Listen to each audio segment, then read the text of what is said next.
Now, I've got a feeling that during this morning's programme, I'm going to be told off. Not once, not twice, but several times. Jim Thorp is with me. He's a specialist in rehabilitation, performance, and health, making sure that we all do the right things. I think he's going to tell me off on several counts. Jim, good morning. Morning, welcome Bob. to the programme. I was handed a cup of black coffee a short time ago. I saw the look of disdain on your face. Not so much that I was having one black coffee, but when I told him I spend all day drinking it. Why is that wrong? Well, caffeine is a stimulant. It adds stress to the system. It disrupts our sleep-wake cycles. So whilst this time in the morning, that's absolutely fine. If you enjoy it, go for it, make the most of it. If you're doing it all day, then it's going to affect your sleep. I'm imagining you get up pretty early in the morning. I do indeed, yeah. Sleep is pretty important. Every time you're having a cup of coffee, after, let's say about sort of 2, 3 o'clock in the afternoon, you're making it more difficult to have a good night's sleep. And now I know. I told you I was going to get told off. And what about, snacking? That's the other thing, isn't it? You work in an environment like this. There is no time to go off and have lunch. So we snack all the time. That can't be good for us either. Well, it's difficult to say. There is no exact answer. No one diet is right for everybody. We can find research that will tell you that 3 meals a day and nothing else is great. We can find research that will tell you that snacking all day is great. It's what works for you. Snacking, if that's what you need to do for your life, then that's fine. Just make sure you snack on the right things. Make sure it's real food and not processed food. Real food being? Well, fruit, vegetables, meat, those sorts of things, and not processed foods. I have a really good thing I've actually used it with a lot of kids, and when I've worked in schools is, if you look at the ingredient list and you can't pronounce something on the ingredient list, might not be a good idea for your body. I'm just thinking, what about the pressures for people growing up now? The high street, you don't have to walk far, and it's baguette shop after fast food, after baguette after fast food. And kids say, "Oh, can I have one of these, Mum?" "Yeah, okay, keep them quiet going." We're not doing them any favours, are we? We're not doing them any favours at all, no. It's really difficult, and I've got 2 kids myself, and it is very difficult to keep that balance. You can't, I don't believe you can eliminate it and ban it from children's lives completely. People do, and if that's the way they want to do it, that's one thing. But equally, it is really easy for them to end up eating processed foods all the time. And again, it might sound boring, but it's about balance. The way I address it is we look at feeding the kids the healthiest, most balanced foods we can, as often as we can, and then accepting that that's the world we live in, and we don't want to get too obsessive about it. So what age are your children then? 7 and 9. 7 and 9. Do they accept fruit and veg and all that sort of thing? Yeah, and actually the thing with children that I've found so far is if you give them the chance, they'll choose the right thing. They'll choose when they want fruit and vegetables. They'll choose when they want meat. I generally try and put a nice balance of meat, vegetables on the plate for them.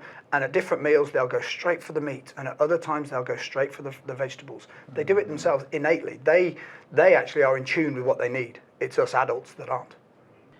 Just that report we've just seen, Jim, about the wine industry doing so well in this part of the world. I didn't know there was enough sun in Tamworth to grow grapes, but obviously there is. You hear so many people say, "Oh, at the end of the day, I just go home, kick my shoes off, pour a glass of wine or a gin and tonic." Is that a slippery slope?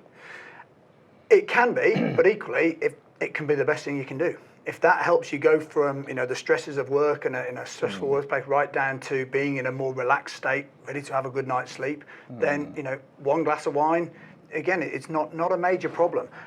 I know it's a really boring thing to say, but it's all about balance. It's about having a bit of everything. As long as you're moving nicely, as long as you're burning those calories, as long as one glass doesn't become 2, become 3, become a bottle, one night becomes 2, 3, 4, then no problem.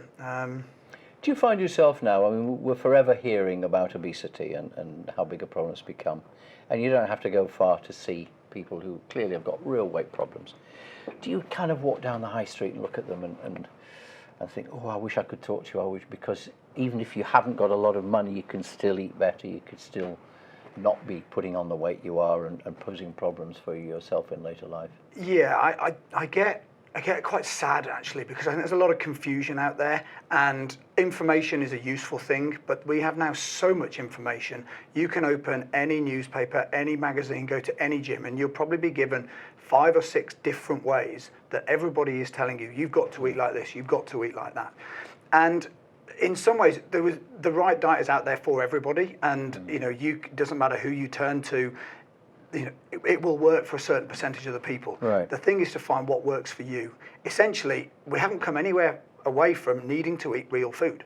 The more energy our food has, just like those grapes, they've come right off the hill. If you pick those grapes, as soon as they come off the hill, they're a good source of nutrition for us.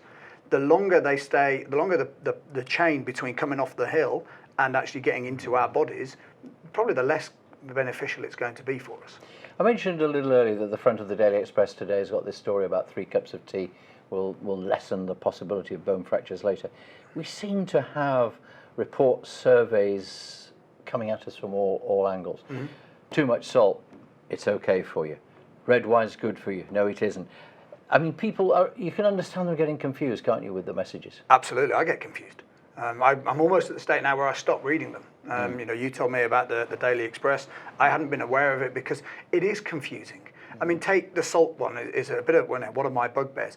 The salt that we have on our table and that most people put on their food, that's not salt. It's sodium chloride. It's only 2 elements. Natural salt has 28. What we've done is we've taken out the 26 and just left 2 of them in there. Right. So actually, if we're studying table salt, we're not studying salt. We're studying 2 things. And is it any wonder that something that has 28 minerals in, when we're only consuming 2 of them to excess, it doesn't do well for our body. So my feeling is that we've come away from the natural foodstuffs, and we're kind of getting a bit confused into all of this. If we actually just eat normal rock salt, sea salt that's come from a nice, good, clean source, our body can deal with it nicely and process it, and we don't have to worry about it. So now I notice you are sitting there in a very, what I would say looks to me to be a very good posture position. I'm not, am I? I mean, are we bad? Do we slouch? I mean, nowadays where everybody's sitting there like this at their laptops and things, do we get into bad positions? We do. We're not designed to sit for hours on end, and actually that's the life we're living, and that has a consequence. It has a cost. Now, the position that we sit in, there's nothing wrong with slouching for a little while. There's nothing wrong with relaxing into your sofa and all the rest of it. But if you're sat in a position, in a chair for 6, 7, 8 hours a day, people working in call centers, people working at desks, that is going to have a cost. And the cost of that means that basically all the muscles on the front of your body get shorter because that's the position they sit in all day. So they adapt to the position you put them in. But then when you stand up and you expect them to lengthen, they no longer do that. So if people are working in a call centre and they are, as you say, just sitting there for long periods of time, do they have to get up and have a walk from time to time? Is there a danger, like with some people get on aeroplanes with deep vein thrombosis? I've not heard a link between deep vein thrombosis and sitting at work, but yes, I mean, because equally when you're sat at work, you've generally got a bit more space than when you're on an aircraft, and people do get up and move. But yeah, simple things like just getting up and answering every other call on your feet. Answering every other call knelt down. I mean, when I'm at my desk, if I'm there for any length of time, I'll spend time knelt on the floor, I'll spend time stood up. We are designed to move. We have to move our bodies to be healthy, and if we don't, we stagnate. Our bodies are between 70 and 85% water, depending on which research you look. What happens to water when it stops moving? It stagnates. We do the same. Now, you are sitting with a very straight back, I noticed there. Now, is this a natural Jim sitting position, or is this 9 years in the Royal Air Force? Yeah, I think there's probably a fair amount of that in it. And there is a fair amount of that, but also, I sort of talk to people all day about posture, about, how their body's functioning. So, and the whole ethos of what we believe in is to walk the walk. So I'm not asking people to do anything I don't do. So I can't hide my past, but also I'm trying to sort of, show people by example. Do you feel comfortable sitting like that? Because you are sort of sitting like that, or it looks that to me. I didn't realise I was doing it. No. So, so that's just how it is. That's just me. Yeah. So when people come to see you, you do quite a lot of obviously you sit down and you talk to people and you find out about their lifestyle and things. It's absolutely vital that they are honest with you, isn't it? That they can't say, oh, just have the occasional drink, if they're clearly drinking more than that. Oh, yes, I eat well when they're nipping out for pizzas and things. Yeah, absolutely. And there's no point in coming to us, if you're not going to be honest. People do, I don't know what it is, but people tell me the truth. They tell me things that, they haven't told people in years. Because the people that come to work for us are motivated to do better, to actually get a change. And they're motivated to take responsibility, to learn how to live a healthy life. And once you're in that position, quite frankly, my job is not as difficult as it would seem, because the individuals, our clients, are doing the work that I ask them to do. My job is to use my knowledge and experience to find out the most important things, find out where to put the effort. And then once they're putting the effort, change happens relatively easily and relatively quickly. And then it's about embedding and reinforcing those behaviours so that they stick around for the rest of their life. Second mention of the Daily Express today, because I just remember it from yesterday, that their health story yesterday was that half an hour's walking was better to help you lose weight than running or going to the gym. Is that right, do you think? It could be, very easily. And I would expect in that it's half an hour's walking every day versus going to the gym once or twice a week. Now, the reason for that is it's something, you're changing behaviour. Every day you're doing something different. And yes, doing something every day is going to have a much bigger impact than doing, a lot of it once or twice a week. Do you smile inwardly or maybe outwardly on the 1st of January of all these people who rush off and sign up to the gym, knowing very well they'll go that week twice and say, it's great, I'm loving it, and they don't go again, and there's 500 quid down the drain? Yeah, it was always fun when I was working in the gyms. It was always fun to see the people come in, and you kind of play a bit of a game to see who you thought would be around come come Valentine's Day. Come the following week. Yeah, well, yeah, it generally lasted sort of 4 to 6 weeks. Again, with any form of exercise, with any form of diet, with any form of sort of healthy living, there's no one way to do it properly. And what's important is that the individual finds the right way for them. And they stick with that, and they make a change to their life forever. Okay, you can't do a 6-week, sort of blast at anything and expect it to last 6 years. It doesn't work that way. One of the things I noticed on the list was spinal rehabilitation. Do our spines sort of get a bit out of kilter because of how we sit and how bad our posture is? Yeah, I mean, there's normal wear and tear in there, which happens to everybody. But I do think for probably the first time in our sort of evolutional history, we're sitting and we're so static that is having an impact, as we talked about before. Everything on the front of the body is getting shorter and tighter, which is pulling our spines. You asked me what I sort of think when I walk around and look at people. One of the big things I notice is the number of people who've got sort of increased curvature in their upper back, which comes from sitting all day. And that causes stiffness, pain, aches. A number of people with neck aches, shoulder problems, interestingly, are very much linked to a lack of mobility in the upper back. And it kind of just evolved from my point of view, looking to make people healthier. One of the areas that we found that was always a hindrance was the back. So learn more about it, start to look at it in more detail, and hey presto, when you restore function to that, everything else seems to do a bit better too.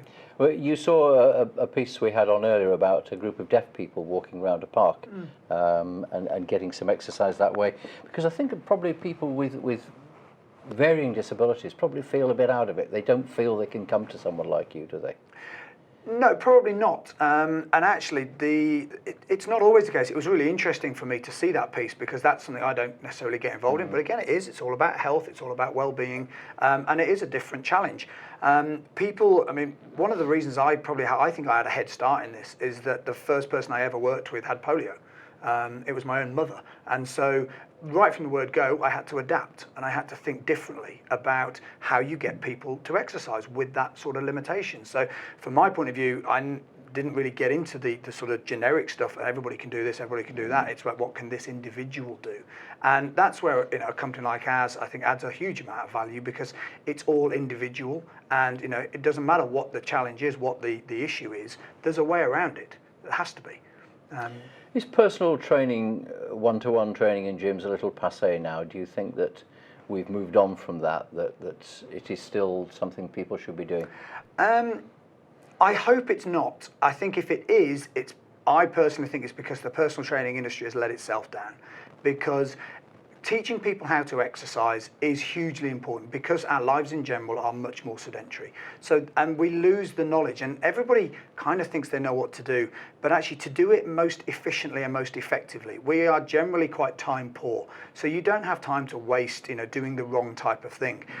If the fitness industry, every personal trainer out there made a significant contribution to the people that are walking through their doors, and everybody that had a gym membership was getting healthier, the state of our nation would transform. And so, no, I don't believe it is at all. I actually think it's got way more to add. And if it really sort of pulled its socks up, I think we could make a real difference to people. And you presumably get a lot of pleasure out of seeing the difference you make when somebody comes into you. Whatever issues they bring to you, as you said, they sit down, they tell you things they haven't told anybody else, Yep. and suddenly you're able to help them. Yes, our whole process is about achieving the goal. Whatever goal it is for each individual. We run some classes for people that tend to be sort of older. It's not designed that way, but even seeing them getting up and down off a floor without any restriction, gives me a huge boost because that changes their lives. At the same time, if you take somebody who's had sort of digestive issues and it really worries about going out to eat because they don't know what they can eat, and you give them back the freedom to live the life they want, it really is inspirational, and I don't need any other reason to get out of bed in the morning. Just very quickly, where do you stand on people who have things like Botox and lip fillers and all that sort of thing? If that works for them, then fine, go for it. And, Yeah. you can look at it all day and analyse, is there psychologically something going on for that? If they're making a conscious choice and it's their life, it's their body, then enjoy it. I hope they like it. I hope it works. Jim Thorp, appreciate you being with us this morning. Been good to talk to you. I've hardly drunk my coffee, I might tell you. See you after the break.